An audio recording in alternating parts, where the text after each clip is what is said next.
बंधूंनो, आता शेतकरी जागा झालेला आहे. शिवसेना उद्धव बाळासाहेब ठाकरे हा पक्ष एकमेव पक्ष फक्त शेतकऱ्यांच्या पाठीशी उभा राहिलेला आहे. महाराष्ट्रामध्ये हे जे महायुतीचं सरकार आहे, महायुतीमधले जे प्रत्येक त्यांचे जे पक्ष आहेत, घड्याळाचा पक्ष आहे, धनुष्यबाणाचा पक्ष आहे, कमळवाल्यांचा पक्ष आहे. तुम्ही मला सांगा, या पक्षातल्या एका तरी आमदाराने, एका तरी मंत्र्यांनी, उपमुख्यमंत्र्यांनी, मुख्यमंत्र्यांनी शेतकऱ्यांच्या प्रश्नावरती आवाज उठवलेला आहे का?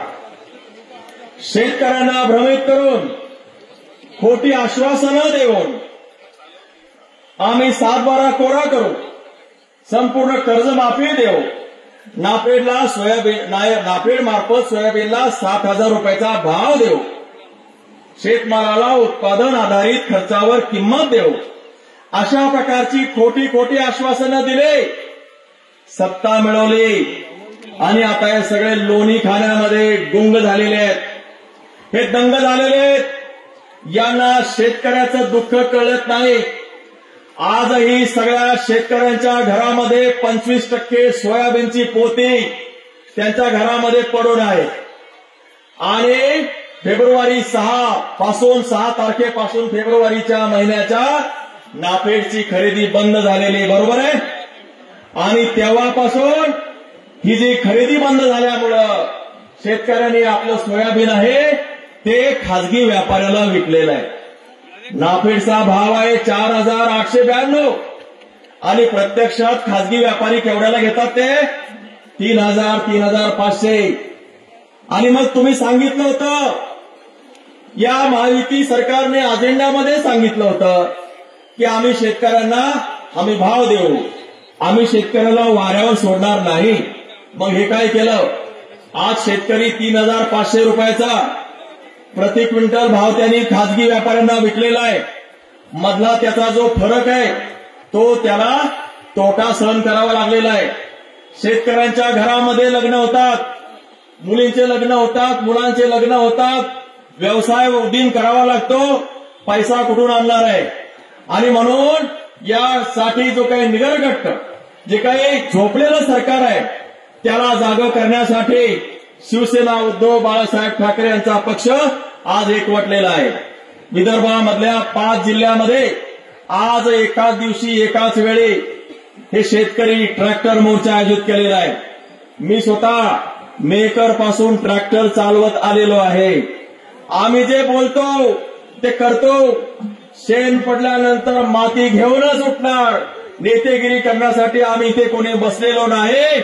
जवळपास 300 ते 400 ट्रॅक्टर आमचं त्या भागातून येत आहे.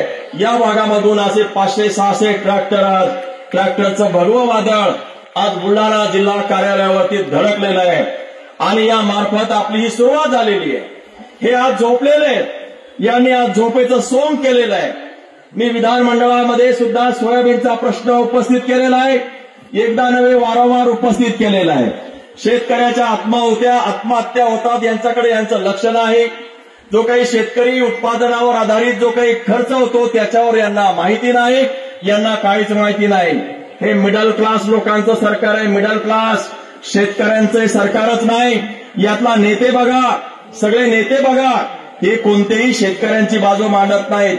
आणि मी स्वतः पाहिलंय विधानमंडळामध्ये कोणताही मंत्री, कोणताही आमदार सत्ताधारी पक्षाचा, ना उपमुख्यमंत्री ना मुख्यमंत्री शेतकरी प्रश्नावर गंभीर आहेत. कुणी गंभीर नाही. विधानमंडळामध्ये मी स्वतः बुलंद आवाज उठवलेला आहे. आणि म्हणून आपल्याला आता विधानमंडळामध्ये आम्ही तिकडे 20 लोक आहोत. हे 20 लोक 20 तरी असलो तरी फडणवीस सरकारला आम्ही भारी आहोत. आम्ही तिकडे विधानमंडळामध्ये आणि आपण सगळेजण रस्त्यावरती आणि विधानमंडळामध्ये आपण सगळेजण एक येऊ आणि शेतकऱ्यांच्यासाठी सरकार जे आज झोपलेलं आहे, झोपेचं सोंग करत आहे, त्यांना आपण भानावर आणू. त्यांना भानावर आणल्याशिवाय जमणार नाही. स्वामीनाथन आयोग आहे, काय म्हणतोय स्वामीनाथन आयोग?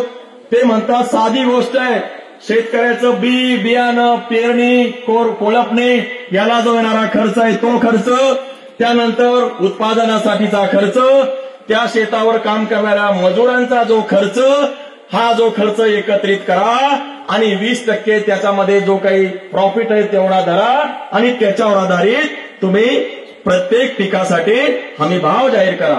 किती पिकासाठी हमी भाव जाहीर केला? फक्त काही सर्टन पिकासाठीच केला. सगळ्या पिकासाठी हमी भाव जाहीर केला पाहिजे. आणि हमी भाव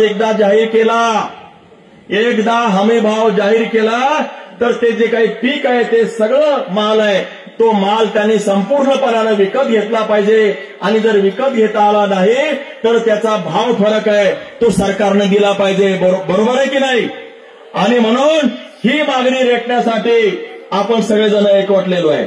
शेतकरी आज कर्जामध्ये आहे, त्याची कर्जमाफी करण्यासाठी आपली मागणी आहे. त्याचबरोबर उत्पादन खर्चावर आधारित प्रत्येक पिकासाठीचा भाव यांनी डिक्लेअर केला पाहिजे. पीक विम्याचा गोंधळ तुम्हाला माहिती आहे का? एका गावामध्ये काही लोकांना पीक विमा मिळालाय आणि काही लोकांना पीक विमाच नाही मिळालेला. पीक विमा यांनीच योजना जाहीर केली आणि ह्यांनीच योजना बंद केली. यांना जे वाटतंय तसंच ते करतात. एसी मध्ये बसतात आणि योजना असतात. हे योजना पीक विमा कंपन्यांच्या भल्यासाठी करतात, शेतकऱ्यांसाठी करत नाही. आज रोजी जे काही शेतकरी आहेत प्रत्येक पीक विमा कार्यालयासमोर जा. म्हणजे शेकडो लोक आज रोजी उन्हातालामध्ये पीक विमा कार्यालयामध्ये चेक करतात आमचं नाव आहे की नाही. आणि कोणत्याही प्रकारची यांच्याकडे सिस्टम नाही. म्हणून शेतकऱ्यांना सरसकट सगळ्याच्या सगळा पीक विमा ज्यांनी अर्ज भरले त्यांनाही, ज्यांनी भरले नाहीत त्यांनाही सगळ्यांना पीक विमा यांनी मंजूर करण्याची आवश्यकता आहे. ती सुद्धा मागणी आमची या ठिकाणी आहे.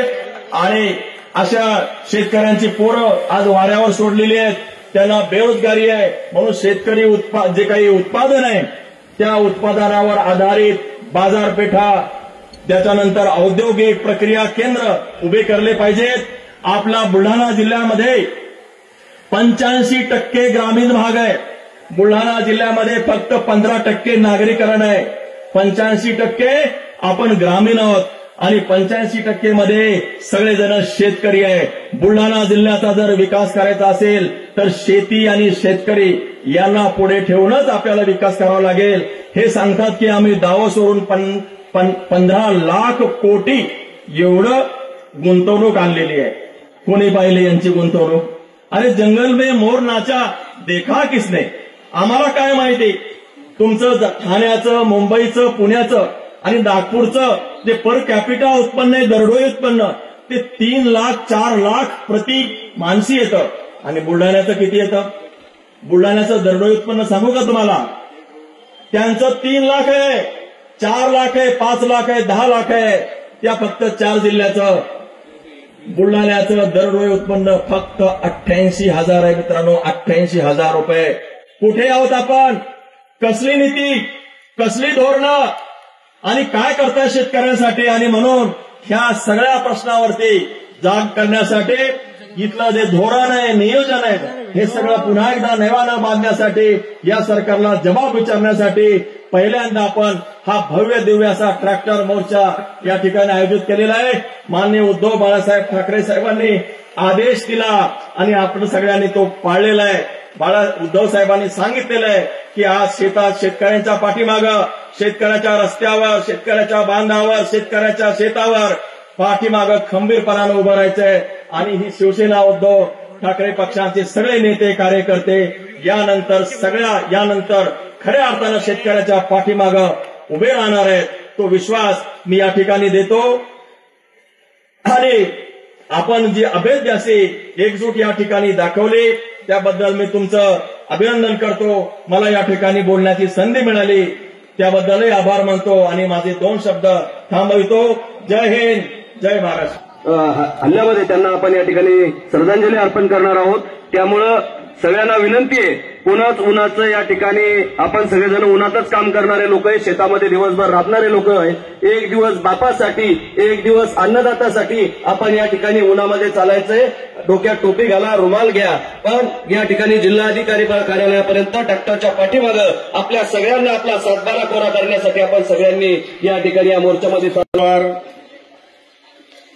आमच्या पक्षाच्या प्रवक्त्या सहभागी होते जयश्रीताई शेळके, ज्यांचं नुकतंच या ठिकाणी अतिशय अभ्यासपूर्ण असं भाषण झालं. असे मेहकर विधानसभेचे आमदार सिद्धार्थजी खरात, आपल्या जिल्ह्याचे सन्माननीय जिल्हा प्रमुख जालिंदर भाऊ बुधवत, या ठिकाणी सेनेचे अध्यक्ष नंदभाऊ कराळे, महिला आघाडीच्या अध्यक्षा विजयाताई पाटील, त्यांच्या सर्व सहकारी,